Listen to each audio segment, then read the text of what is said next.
कार्तिक महात्म 11वां अध्याय। नारद जी ने कहा, एक समय जलंधर पत्नी सहित असुरों से सम्मानित होकर सभा में बैठा था, तो इतने में शुक्राचार्य जी वहां पर आ गए। उनके तेज से सारी दिशाएं प्रकाशित हो गई। गुरु जी को आया देखकर सागर पुत्र जलंधर ने उनको प्रणाम किया और सब दैत्यों ने भी प्रणाम किया और सब फिर अपने आसन पर बैठ गए।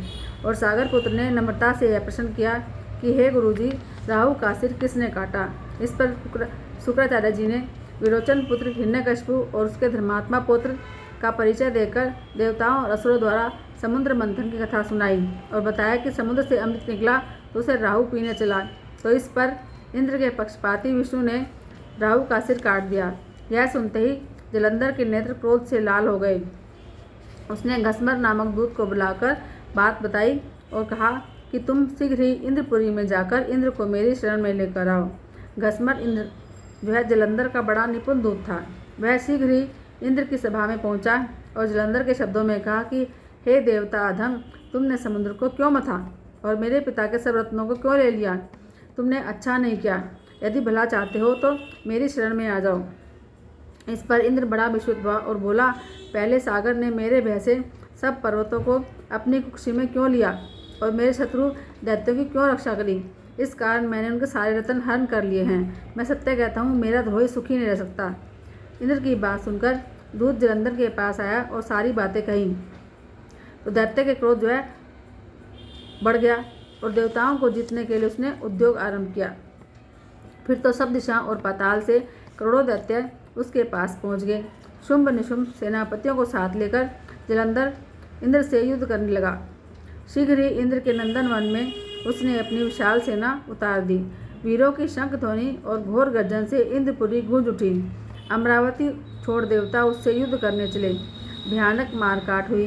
दोनों पक्षों के आचार्य अपने अपने मृतकों को जिलाने लगे।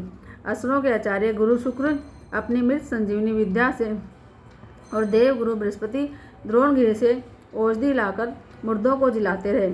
इस पर जलंधर ने अपने गुरु शुक्राचार्य जी से क्रुद्ध होकर कहा कि मेरे हाथ से मरे देवता जी कहे जाते हैं।